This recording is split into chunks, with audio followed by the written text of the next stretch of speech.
But this is the first time that a vice chancellor of a university has taken the step to utilize the time, whatever he is doing in the capacity of a vice chancellor. I'm not talking about that, but he is trying to utilize without any kind of instruction from above or from the government, but he's definitely trying to do the best in order to enhance the capacity of the students, about the researchers, and utilization of the time. So I must salute him, kudos to him, and it is definitely a lesson for us that after a long time we are having this type of situations. And webinar I am attending after that UNDP program. This is the second one which I have. So thank you very much personally. And I'm really excited to discuss. And I was discussing with my daughter that what should be the formalities and what would be modalities, how to go about it, all these things.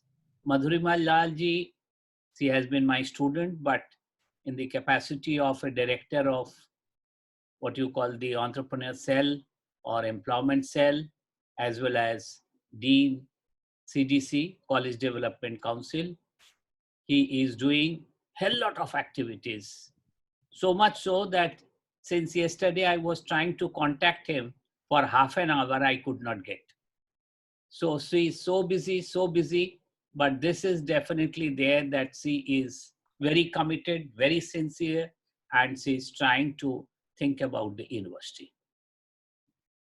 And definitely she would like to bring about structural changes in collaboration, in consultation with Professor Sanjay Mendhabi, the Dean, Faculty of Commerce, Head of the Department of Commerce, Management, Applied Economics.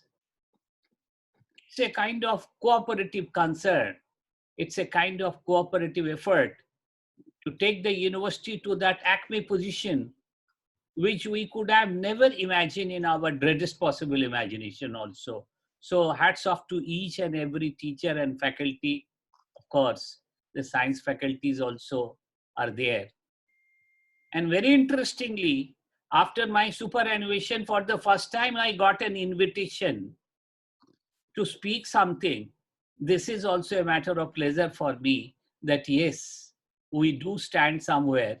We do have some recognition in the university setup. Of course, Madhurima ji, whenever she organizes international seminars, conferences, she definitely invites. So today's topic is also very,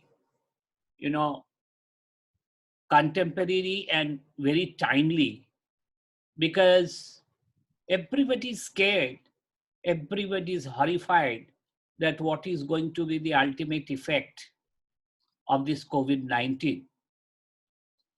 So since yesterday when I was invited by Dr. Anup Singh, I started thinking about the points that is it the time, or is it for the first time Indian economy is confronted with a bewildering crisis?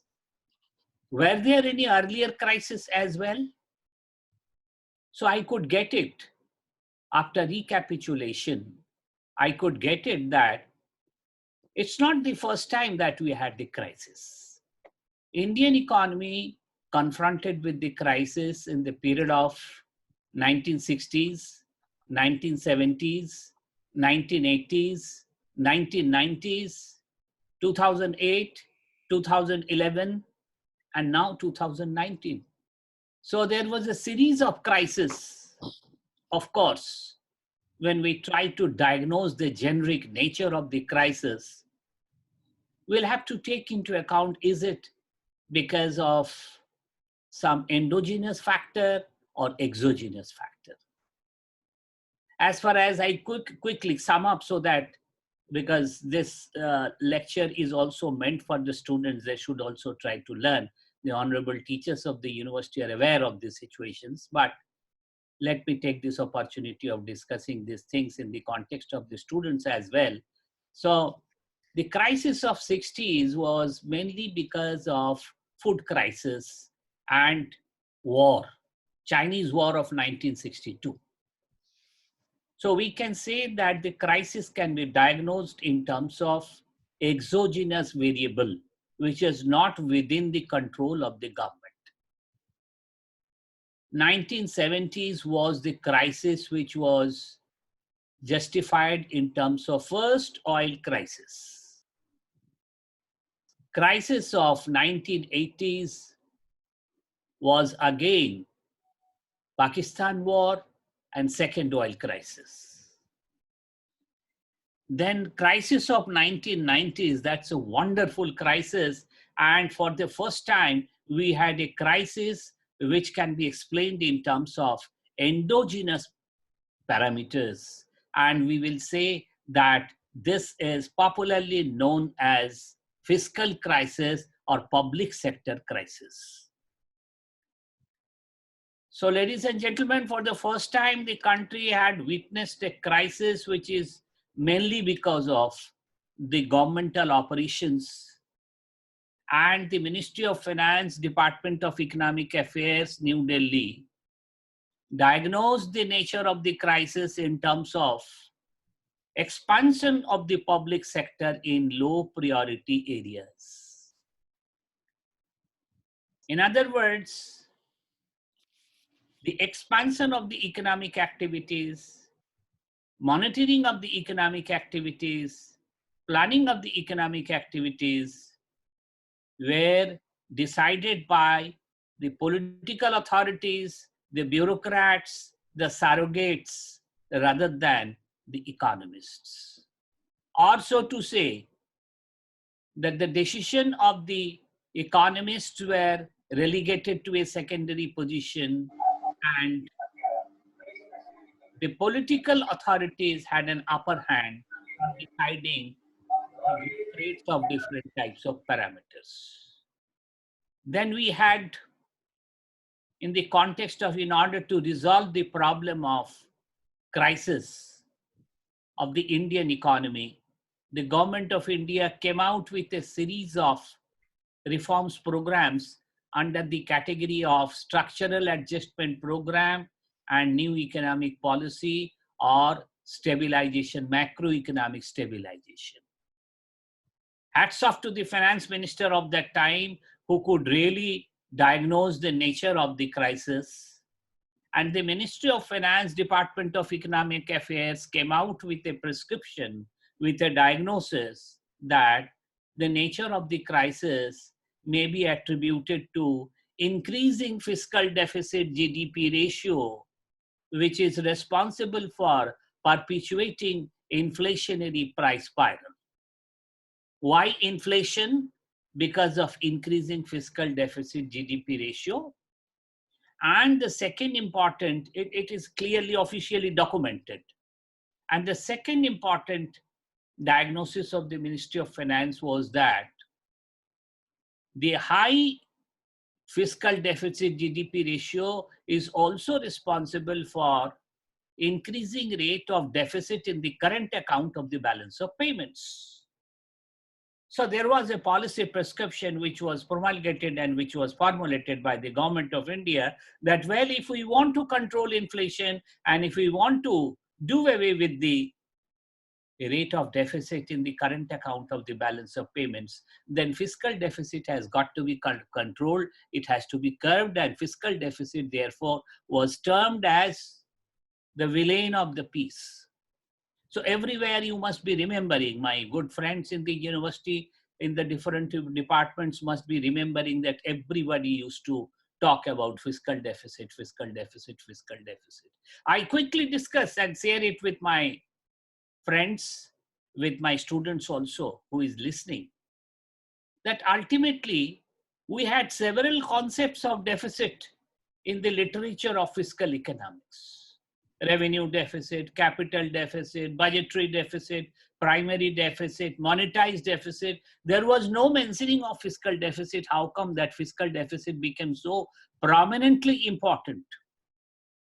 Because the Western countries wanted fiscal deficit to become the most important concept, and they were interested in the policies of liberalization, marketization, globalization, privatization.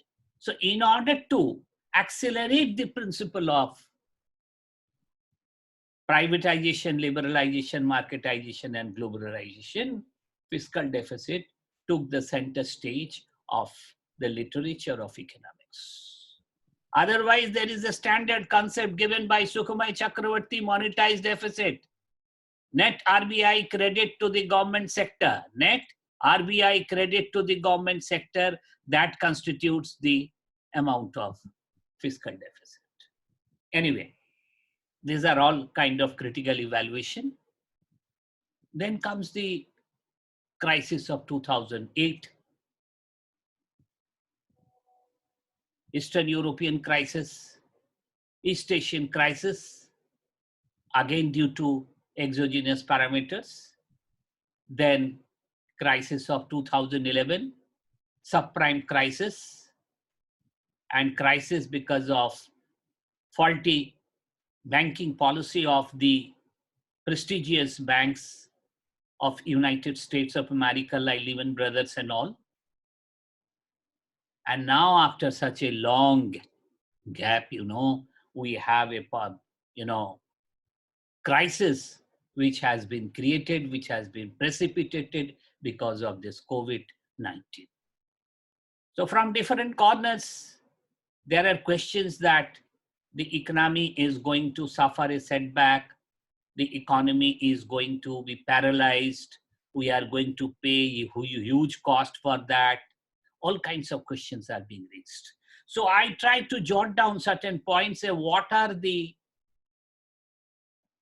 plus points, what are the minus points, and then what is the policy action, as Madhurima ji is interested, as the Honorable Vice Chancellor and Honorable Dinesh Sharma ji is interested, that we should formulate and contrive an action plan, and that should be submitted to the government of UP as well as government of India, that, well, this is our well thought out chartered course of action and the government should do it. Discussions are open. So the first thing is that when we talk about this, what were the positives? Because I am a positive man, so I start with positives. What are the positives? The first positive is, we call it a possibility of W curve. Sukhumai Chakravarti and other economists, they have defined it as a W curve. That is the possibility of what you call COVID-19 may decline because of certain structural breaks. But after certain time, this virus can again restart an effect. So it is declining because of stringent disciplinary actions. And then after that, again that curve can increase. Then again the curve may decrease. So when the nature of the COVID-19, which has occurred in the whole world, if that is of the nature of W curve, then there is a fairly good chance of the recurrence of any kind of vicious circle of poverty, or that will call for regular lockdowns at different intervals. So Madhurima ji, I am really thankful to you that we'll be getting this type of opportunities, although it is very sorry that may God do not that again the country should face another type of crisis because of this. But there are chances, as per the predictions of the medical experts and as per the predictions of the environmental scientists, that there could be some kind of recurrence of this. So if we are mentally prepared, if we are physically prepared, if we are psychologically prepared to face the crisis, then we can come out with certain solutions also. So this, in this direction, your seminar, your conference is a leap forward, step forward. We can understand each other very closely and we can come out with the policies. India is a country which is having roughly 80% of the young population, or we can say 80% of the young population of India is probably not much affected because of this COVID-19. Normally it is being said that the senior citizens, I'm slightly scared of that,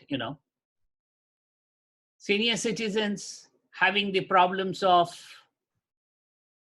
blood pressure, blood sugar, heart problem, they are likely and they are susceptible to any kind of casualty. So COVID-19 is not likely, certainly not likely to detrimentally affect the younger population or the younger generation of the country. However, where exactly the incidence will be there, that finally depends upon the composition, demographic composition of the country over time, and secondly, relative immunity of our people, of our younger generation, how immune they are. Although medical companies are trying their level best to increase the immunity, but energy, immunity, this will also decide the future course of action.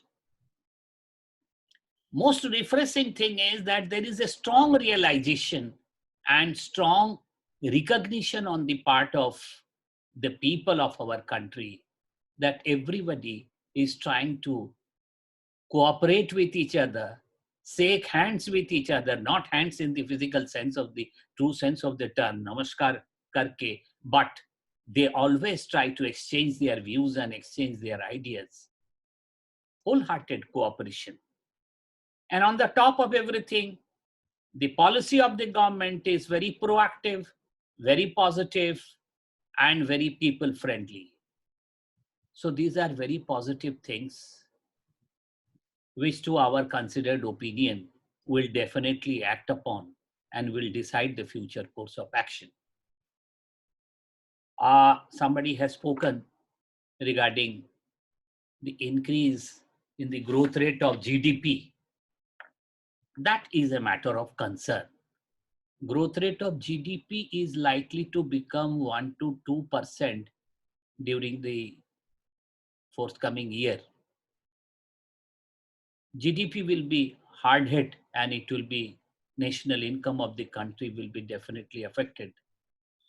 But in order to enhance, in order to accelerate the growth rate of national income of the country, the policy makers, both relating to the industrial field, agricultural field, people are trying to come out with certain suggestions. The government is also very open in terms of voluntary acceptance of the suggestions. As far as positives are concerned, I think people would prefer low-priced commodities. In the news also it is coming that because of that touch me not factor, people would now prefer domestic commodities, cheaper commodities at the cost of branded commodities and branded products. Because normally branded commodities or branded products are imported. So we want to maintain a distance. So for social distancing sake, we would try to change our preference. So the consumer's preference will change from branded commodities to domestic commodities. And with this also, the expansion of the production of domestic commodities will provide employment opportunities, so nothing to worry. Employment is going to fall down, poverty is going to increase, all these things are there. We don't deny. But the point is, what will be the psychological change in the behavioral pattern of the consumers? That will have to be also seen. And we are sure that the employment scenario will be positively affected, will be positively influenced the moment there is an increasing demand for the production of consumables, domestic consumables, and that will give an opportunity to the domestic companies to generate additional employment opportunities. Another important point is the gold prices have come down. So we were thinking that yes, gold can be treated as, gold is an item of hoarding also. So it can be considered that gold will be in future, gold will be treated as an asset. And this gold as an asset may experience some kind of appreciation. Reserve Bank people were talking about the discussion on utilization of gold, because normally everybody knows that gold is backed against the volume of the currency. So how to utilize the gold? And there Reserve Bank was talking about gold will be considered as a speculative asset, and this might appreciate in its value. So this is a positive factor as far as gold is considered. Our Honorable Vice Chancellor and Honorable Dinesh Sharma ji have spoken that the psychological and the sociological factors are going such a way that China is losing ground. Till now, China used to be the leader in the business market, in the market of investment. And everywhere, wherever you go, Chinese product, Chinese product, Chinese product. But because of their behavior, China is going to lose ground. And yesterday I got it confirmed from Federation of Indian Industries and Chamber of Commerce that yes, 200 companies of China, they have decided to shift their origin from China to India. So that means India can assume the position of a business leader, provided we realize this, provided we act upon it. Earlier, what used to happen? Nobody is talking about USA.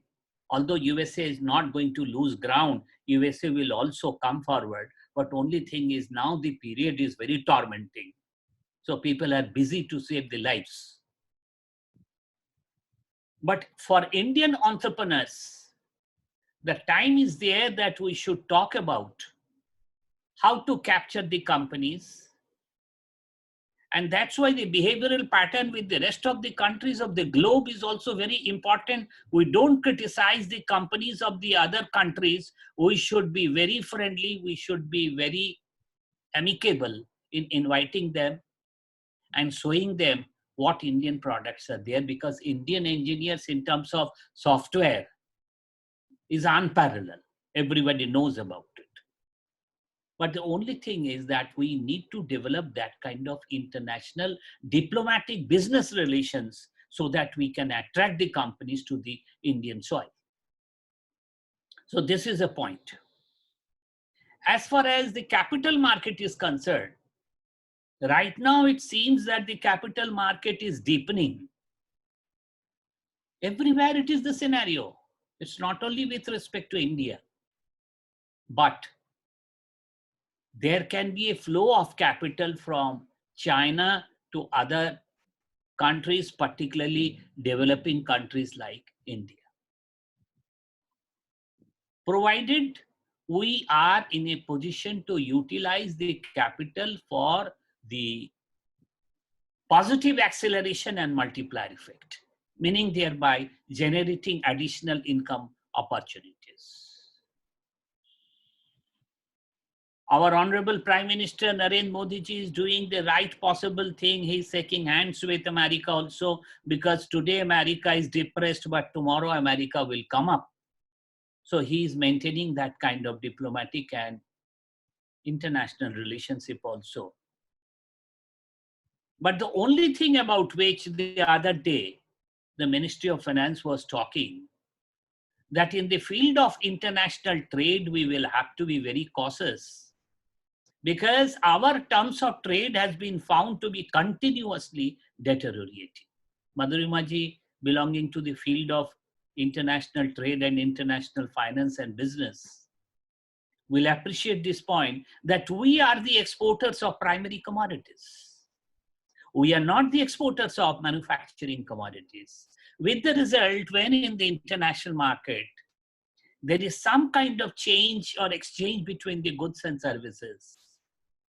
We try to export the primary commodities. The developed countries try to export the manufacturing commodities. The terms of trade move in favor of manufacturing commodities, the advanced economies, and we are the sufferers. This is the right time that we should switch over to manufacturing commodities, and we should try to focus on our technological development and advancement. Continuously banking upon the primary software, we are having so much of labor oriented commodities and services, but how long? Today when I see the University of Lucknow, I find that yes, we are outdated probably because of their innovation and inventions. Similarly, in the world, every day there is innovation and innovation. So why not take the opportunity?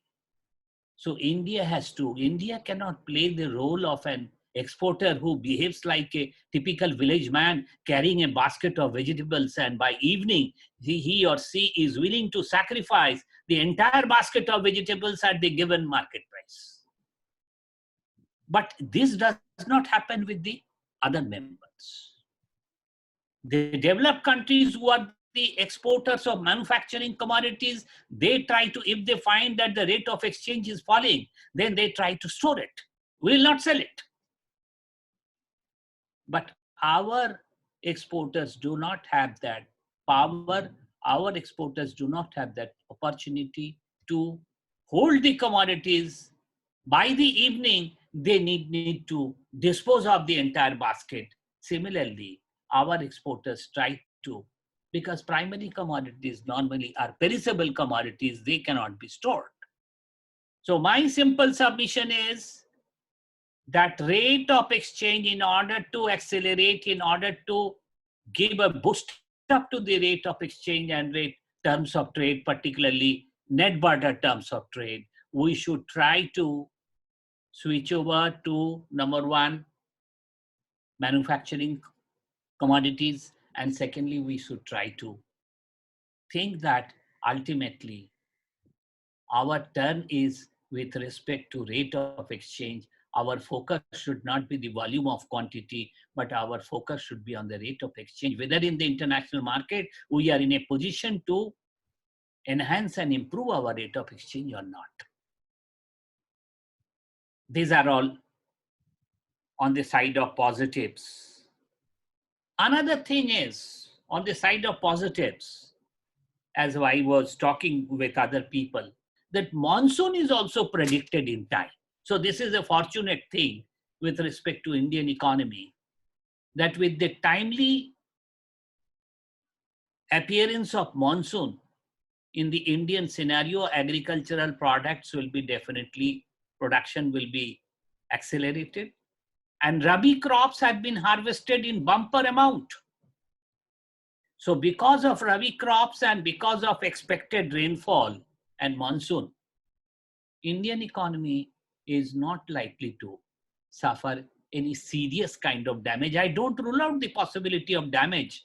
Damage has been done, but the damage is not going to be very severe because of the nature's intervention also. Employment, it is estimated, I was reading the other day, something like 20 crore people will be slipped in the abysmal poverty level. 20 crore people will be slipping in. But Madhurima is there? Yes, sir. She will be there and she will be offering the employment opportunities to the people of UP as well as to India. So this is definitely going to damage the situation.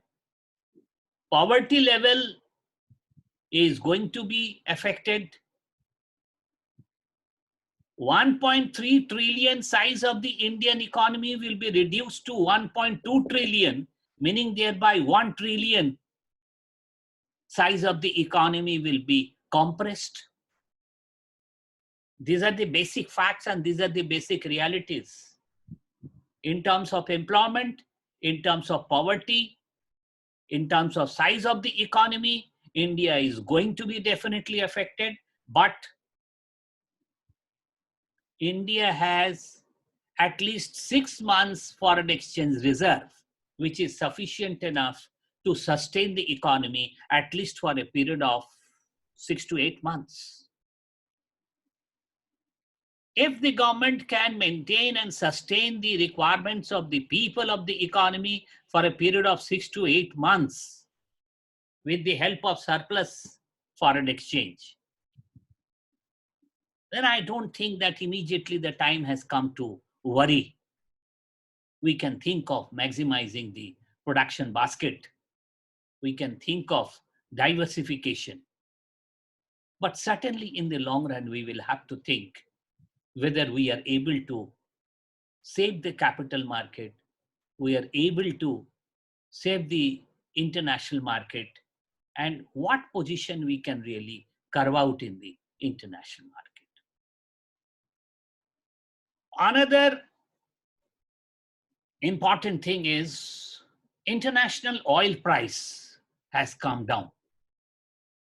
And India is considered as the most important country which banks upon the import of oil. Now, this is the right time, in my considered opinion, this is the right time that India should purchase the international oil and utilize this international oil for future period. Because normally we try to criticize the action of the government. Government ne international oil kharid liya, and the developed countries, they try to sell the oil at a higher price, but this time the price of the oil is low. So with huge stock of oil, we can definitely take care of the future uncertainties. And secondly, the international component of inflation. We say that India is importing inflation. Importing inflation means what? We are importing oil at a very high cost. But now the time has come that since oil has come down in terms of its international price, we can have a reserve of oil from the Saudi Arabian countries also. And utilizing this oil, we can definitely expand the production basket as well as exercise rigorous control over our inflation. Now there is no concept of double-digit inflation. What the people have been criticizing, that inflation has several dimensions. Oil is one of them. So on the side of the oil, inflation will be controlled. Then negatives, which we have already discussed, GDP is likely to fall between the range 1 to 1.5%. This is a serious matter, but we'll come out with certain suggestions also. 10 crore people, which I have already told you that 10 crore people is going to lose job, and Indian economy size is going to be compressed from 3 trillion to 2 trillion. And 200 million people are going to sink in the vicious circle of poverty. These are the 3 damaging and 3 dangerous parameters which we need to take care of in order to build up the future strategy. Another important, which I was thinking yesterday, that already in India, the index of inequality is very pronounced. Now, since the labor class has been displaced and they have suffered the maximum kind of setback, the degree of the coefficient of inequality between the rich and the poor, between the haves and the haves not, will definitely increase. So the topmost important function of the government will be, as a welfare state, will be to formulate certain policies and to designs so that ultimately the labor class is saved, the rural sector of the economy is saved, and the industrial laborers also get an opportunity. Only then this type of gloomy situations will be minimized. What kind of package the government is able to give, that is also important. But right now, I have tried to explore the sources from different points and different corners. But right now, neither the central government nor the state government of UP is in a position to say how much of total resources in the form of budgetary support we are having and how much of charity funds we are having to help the COVID-19 affected people. कितना हमारे पास resources है, the government is not able to say. Maybe as a matter of administrative policy also, that it is not being disclosed, but the budgetary support is not adequate enough to support the affected people. Then the small points which everybody knows, the malls, the cinemas, and the big business houses, they are going to suffer. But in place of malls and in place of cinemas and all, people will try to prefer, cafeteria and restaurant. I was discussing with my son who is in USA. They are also doing work from home. And their work from home culture is very serious. From 9:30 to 6:30, it is a matter of regular exercise. I was just discussing with him that how this work from home culture can be really implemented in the context of Indian economy also. Because that requires huge amount of investment in the ICT, information technology and communication sector. We don't have that much of investment which we can make. America can afford to do that. So his answer was that yes, we can afford here because our organizations are very large and they can definitely manage the huge expenses which are in the form of interconnected expenses from one department to another department. What is the need of going to the office? We are doing the same work sitting at office. But for India, for maintaining the connectivity, for having this type of facility, the required amount of investment may not come from the private sector and may not come from the government. In the form of suggestions I have, of course, by the by, travel and tourism department is likely to be seriously affected. So the economies of scale and the economies of scope, tourism department is a wonderful department, and this department is going to affect. So government will have to assiduously give its attention to the tourism department, because ultimately, if India loses the source of income from tourism department, it will be a big loss. So that may require a separate, seminar or a colloquium or a discussion with the tourism management department of our university. Then on the side of fiscal management, there are two aspects. One is called fiscal management, the other one is called fiscal administration. Both the things have become important. Earlier it was fiscal administration which was very important. Nowadays it is fiscal management as well as fiscal administration. Because if the government is finding that the resources are scarce and government needs money, if the budgetary support allocated amount is not adequate enough to support the figure, then government will have to, as a perforce measure, government will have to resort to what you call harder options. Harder options means increasing the tax GDP ratio. And the moment tax GDP ratio increases, this will definitely affect the productivity. So the solution is what? You require resources, additional resources to support the people. अभी तो lockdown चल रहा, nobody is bothering about the productivity and the efficiency and the dexterity and the competence of the people, where it is going. But government does not have that much of money.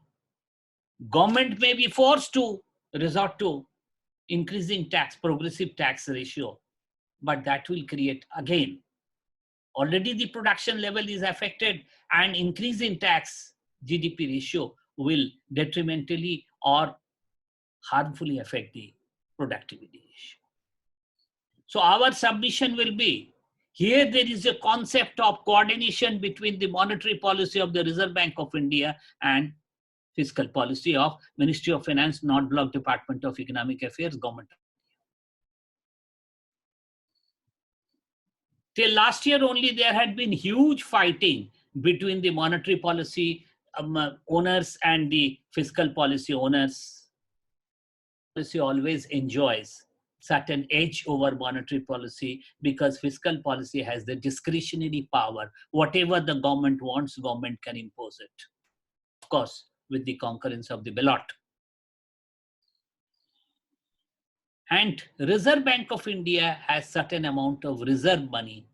That reserve money, it is the appropriate time, I repeat, this is the appropriate time that the reserve fund of Reserve Bank of India can be properly utilized in order to combat with the present crisis situation. But the question is, the Governor Reserve Bank of India might object to this situation that the fund has been already exhausted. Right?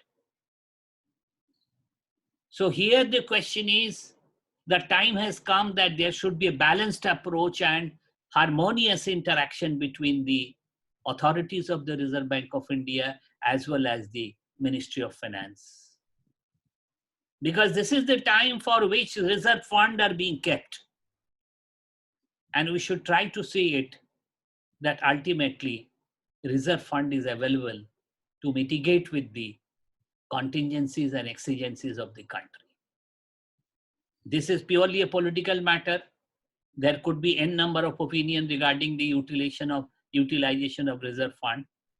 But if you see the behavior of other central banks of the country, Federal Reserve Bank of United States of America, with the single dictation of the President of USA, the Federal Reserve Bank of United States of America will be compelled to release the fund. So these are, political economies and the political realities which we need to take into account. But outlook, what will be the outlook for the future? The most important outlook is, now there is, like everybody can understand by revoking to their common sense, that now spending on public health will increase substantially. The budget on public health used to be very minimum as far as the federal government is concerned, as far as the state government is concerned. Now the time has come that number one top priority has to be given and has to be accorded to public health. And then we can think about education and whatever, knowledge society, this, that, agriculture, industry, but health is important. We are not able to understand and appreciate the innumerable loss because of this lockdown situation, loss in terms of productivity. So public health will become the top priority. Work from home situation has got to be encouraged. That kind of culture, that kind of practice has got to be cultivated. Because earlier as a teacher, I can profess it. I can confess it before everybody that without going to the department of the university, we cannot think of doing our job. But today, Madhurima Lalji holds a different opinion. She is throughout the day busy working from home. Work from home culture has got to be cultivated. And the time has come that we will have to seriously think about it. then our primary focus should be on digital economy, on software, hardware, and cybernetics. Although we are very sound in terms of our knowledge, but huge amount of investment will be required in order to make the system of information, communication, and technology very perfect. If need be, we can invite the experts from foreign countries, give training to our students, to our interns, so that they can have the knowledge and acquire the knowledge. And creation of an entrepreneur is also important. I would not like to go to the details of what are the benefits of entrepreneurship, this, that, but definitely I would like to say one thing. As far as the observation, Government of India came out with 3 movements: Skill India movement, Production India movement, and Control India movement. Control orientation, management orientation, planning orientation. Time has come that in order to do away with the problems of COVID-19, control is required. Psychologically, philosophically, economically, politically, control is needed. Managerial efficiency is also very important. Our head of the Department of Management is sitting before me. Dr. Sanjay Medhavi's value has gone up suddenly. Because the management of the economy is also very important, because at fact, some future time, point of time, efficiency has got to be encouraged and efficiency had got to be maximized. Productivity is closely connected with efficiency. The third orientation is planning orientation. So COVID-19 situation can be taken care of with the help of control orientation, management orientation, and planning orientation. Planning means what we should do for future. What should be the kind of activities and policies of the government. One sorry state of affairs is this: what the government is doing, government does not share with the academia.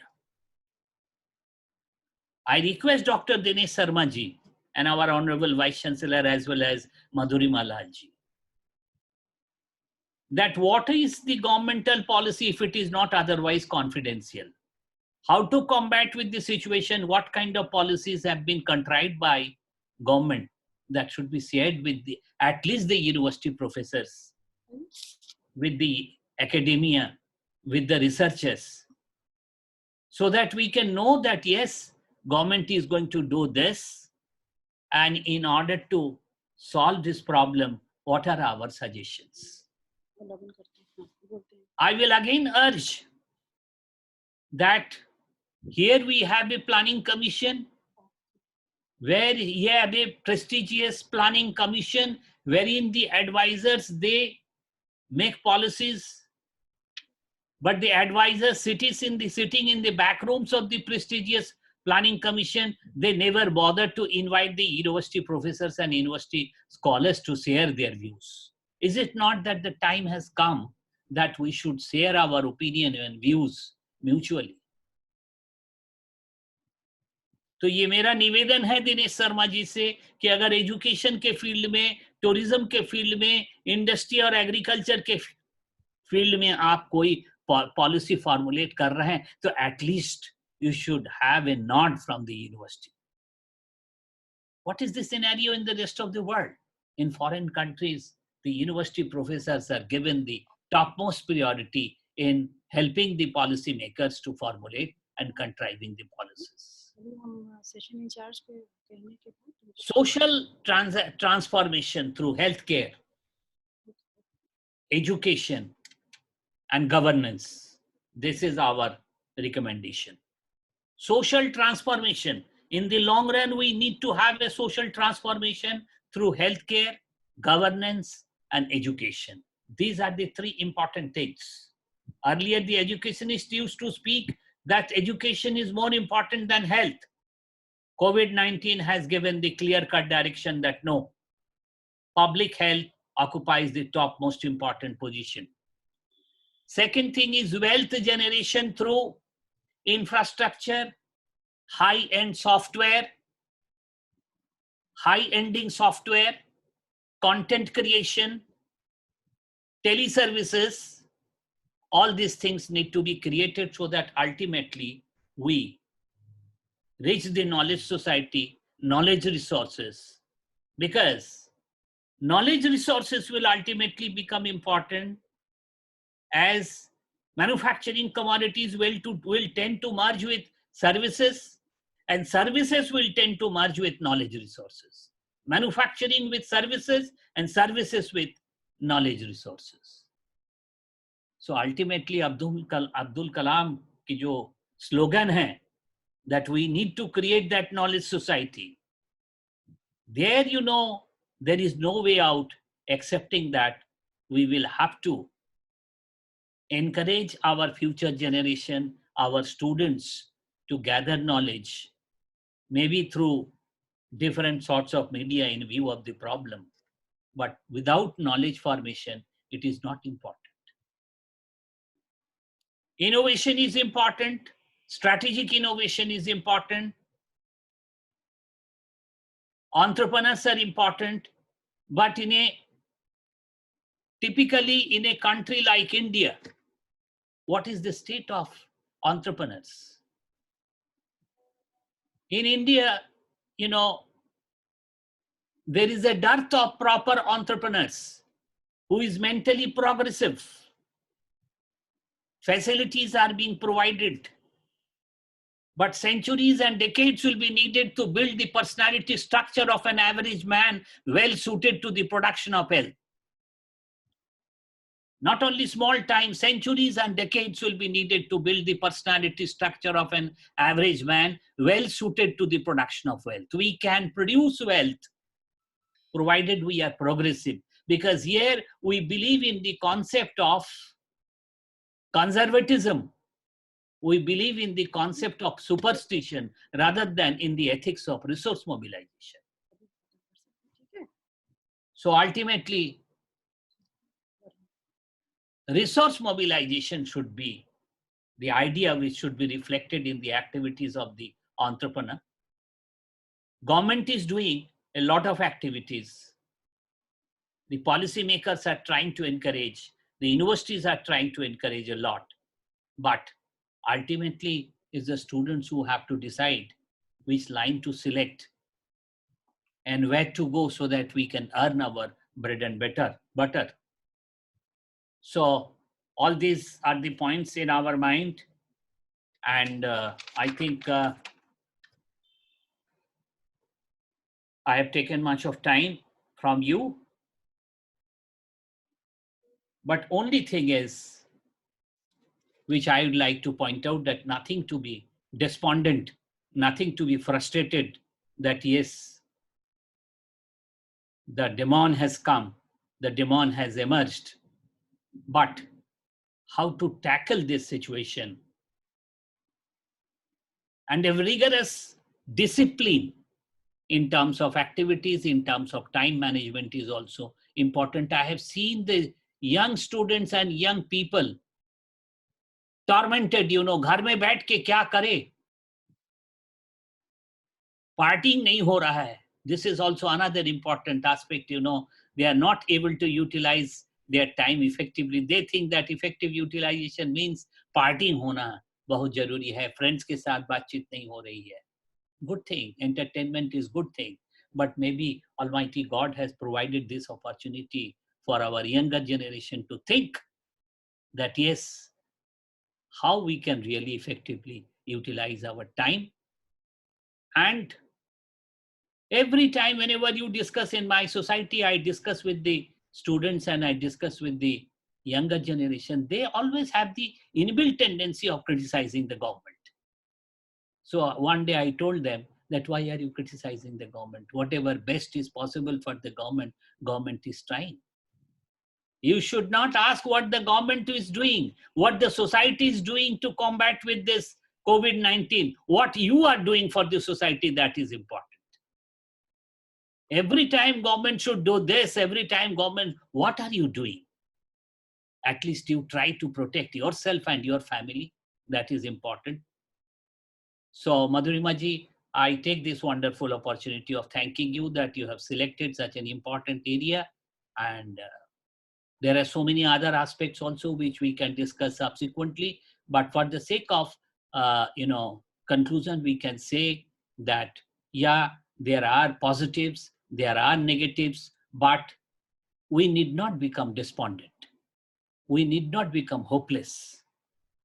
We should start thinking positively, and the economic activities need to be arranged, need to be planned in such a manner that we can really produce entrepreneurs who can generate wealth. But that is possible only when the government leaders, the government political leaders, policymakers, planners, they try to think combinedly.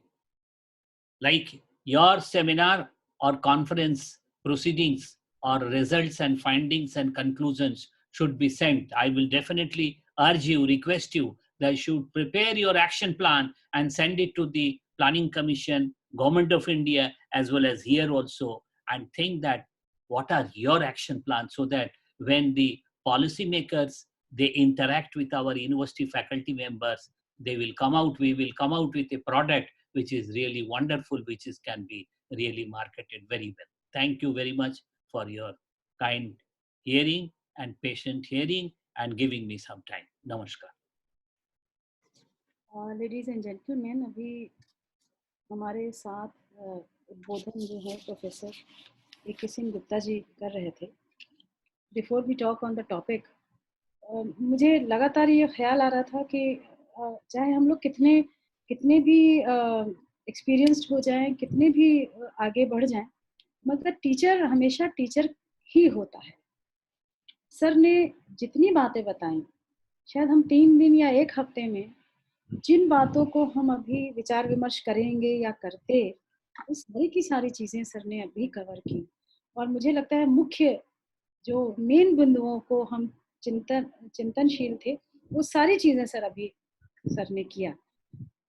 मुझे आश्चर्य इसलिए नहीं है क्योंकि sir गुरु हैं और गुरु सर्वोपरि हैं, और पूरा चीज उन्होंने बड़े ही इतने कम समय में उन्होंने कवर किया.